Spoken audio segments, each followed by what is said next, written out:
Tuko hapa na kama vile mnajua tulikuwa huko na nyuki mwaka uliopita na tukakubaliana mambo kadhaa ambayo tutafanya kama serikali mwaka huu, na tuko hapa kuangazia hiyo maneno na kuangalia ni yapi tumetimiza, ni yapi ambayo tumekuwa na changamoto.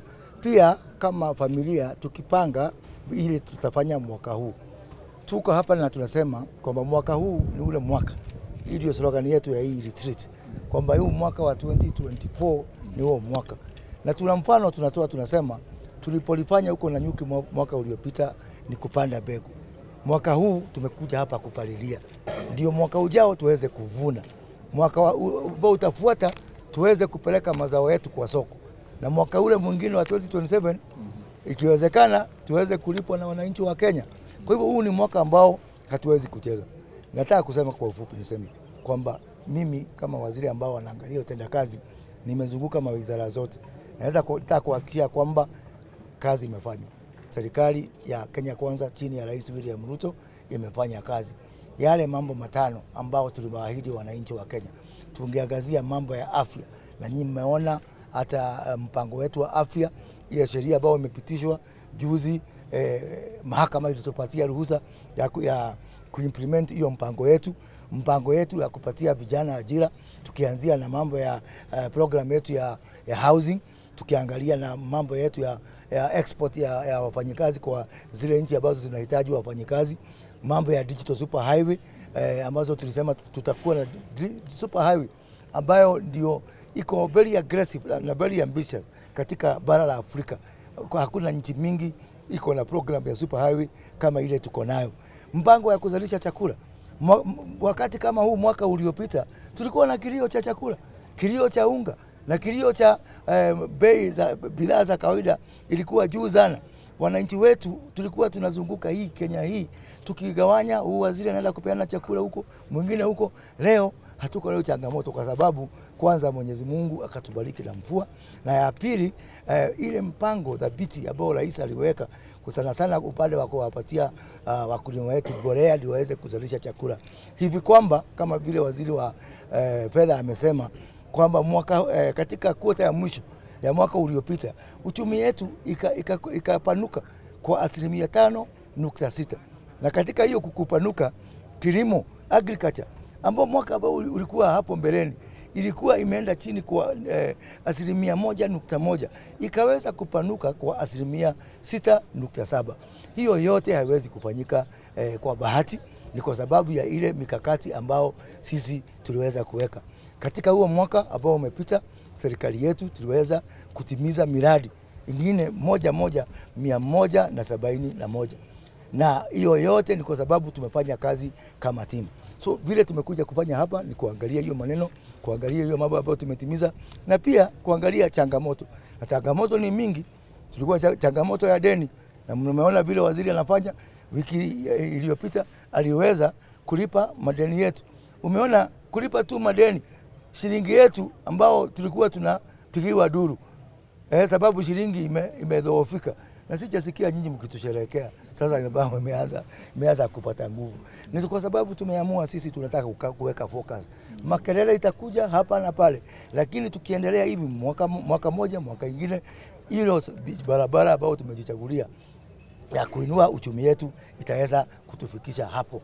Katika huu mwaka ambao tuko na miradi 181 ambayo iko katika pillars 25 ambazo tutajadili leo katika alasiri ya leo, ndio tuweze pia kuangalia kama kwamba tukikutana hapa mwaka ujao wakati kama huu, hiyo growth tumesema ya 5.6 pengine tunataka ikuje kama 7 alafu ikuje 8 namna hiyo ile double digit.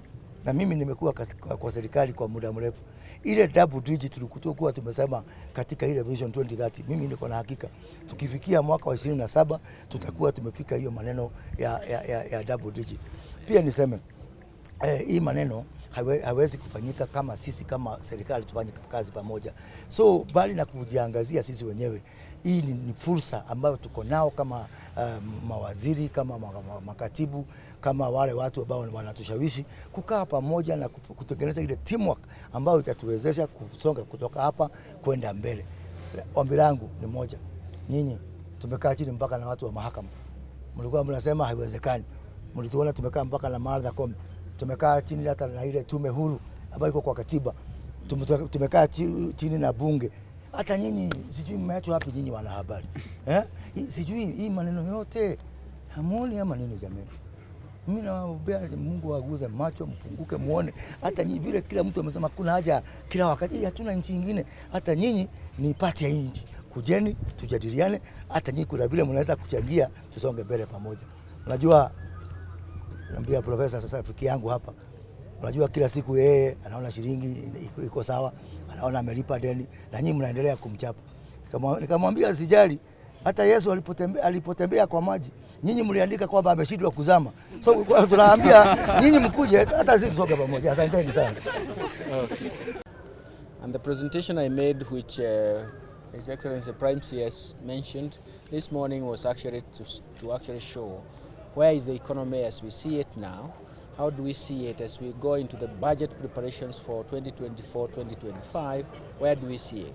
And that is very, very important for us. Of course, you know there are drying constraints, and how are we resolving their drying constraints?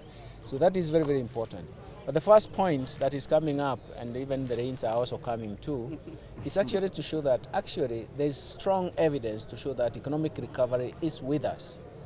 And that starts from the last quarter of 2023. And I did actually try to mention in area meetings that we have a growth of 5.6% in that quarter. It means that it averages the growth in the whole of 2023 to about 5.5 to 5.6. That is for a strong growth. If you look at the average in Africa, the world average is actually coming to 3.1%. That is a very, very important dimension in terms of evidence of recovery. But then the next question is, how do we support that recovery? And how do we see that recovery and even growth momentum building up in the next coming months and even for the next year? The first is actually to support the economy through, of course, statutory payments that have been lagging behind, for example, to the counties, to the CDF. We have done that. We paid 10 billion to the CDF because the MPs were actually saying they were already having constraints, but of course we were having that constraint because of liquidity stress. And we actually made a commitment to be paying 10 billion every month. So we have already paid 10 billion. The second one was actually the county governments themselves, and we did pay that 1.8 billion. And we actually we only have 1 month lagging, and we are going to be up to date. For us, that is very, very important. And that payment was actually pension, which we have actually paid close to 21 billion. And we have also 24 billion to go. We will have promised to be up to date. Those are very important because they support the day-to-day expenses and they support the momentum for growth. That for us is very, very important. What we see going forward and what is likely to consolidate that growth, that economic recovery. First, we can see that the nominal exchange rate is declining. It offers some relief to domestic prices and the pass-through effect to domestic prices. That for us is very, very important because low inflation is actually consistent with high growth. And then that is also going to show exactly what is likely to happen with interest rates. For those of you who have been watching the market, you have seen how much we managed to raise in the infrastructure bond. That is a signal that everybody has seen that we are resolving the constraints one by one, and we are going to lock ourselves into a high vibrancy growth. That is why you found the success in terms of the infrastructure board was actually significant and is even reflective of the future. because that's an investment. And in fact, if you open up that infrastructure bond, you'll find that the component of foreign direct investment, that is the inflows, are very, very important. And those are the ones that are also pushing the exchange rate to appreciate. It will discover its own level. And once it discovers its own level, we are actually going to see the next price, relative price or price we're going to look at is the interest rate structure. A combination of the inflation coming down, the nominal exchange rate finding its balance is going to ignite actually growth. Strong growth will come. So the momentum for growth is actually very, very important. Don't forget that once the nominal exchange rate is actually predictable because it has resolved itself, interest rates are low and the inflation is coming down. It's a combination of lowering cost of living but raising the expectations for investment, and that is what drives the momentum for growth and the vibrancy of the economy.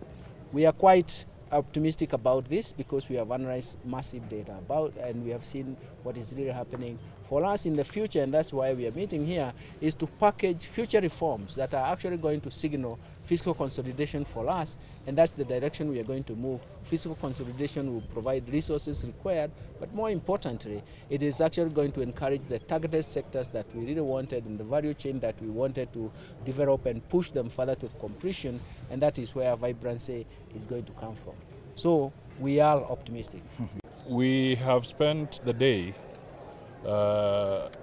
yesterday there was the first portion of it, which involved the Kenya Kwanza Parliamentary Group being part of the conversation and focusing largely on the legislative issues that are critical for the good delivery of services to the people of Kenya.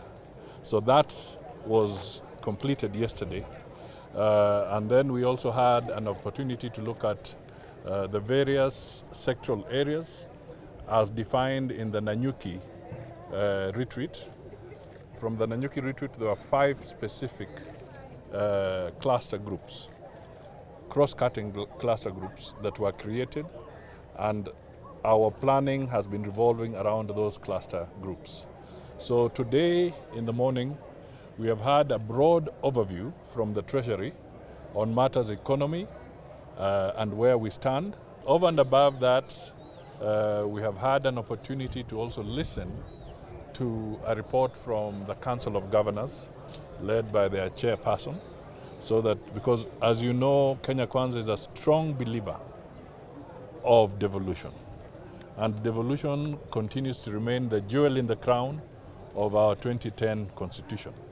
So we brought them in to have a conversation with the Kenya Kwanza executive so that we can allay several fears. One, the notion or the narrative that Kenya Kwanza is anti-devolution. That must be dead and buried. That is not the truth. We are strongly pro-devolution, and we will do everything within our legal framework to anchor and continue to consolidate devolution in this country. The other aspect was for us to review the functionalities of government. The Office of the PCS, that is my office, had a report on matters coordination, which will dovetail very strongly into the roadshow that Moses Kuria has been undertaking, and he'll be elaborating a lot on that as we go into the afternoon session. But fundamentally, we want to make sure that our effort to deliver and our desire to deliver services to the people of Kenya is coordinated, cost-effective, and prudent. This is the whole objective. We also want to underscore the fact that the President of Kenya has catapulted Kenya at a very, very high level in the international arena. This is something that is a major achievement for our diplomacy as a country, not just on matters of peace and security, but also on economic diplomacy. Counties do not operate in a vacuum. Counties operate within the overall framework of the national government. So they had a desire of a certain figure, but it is all, as we said, we want to manage prudently, realistically, and within our means. So we've had that conversation, and it will be a continuous and ongoing conversation. But most important, the economy is stabilizing, and as we speak now, the the county governments have received their portion up to January, and as the Minister for Finance has said, it is our desire that by February we shall be current. Asanteni sana. Okay. Thank you.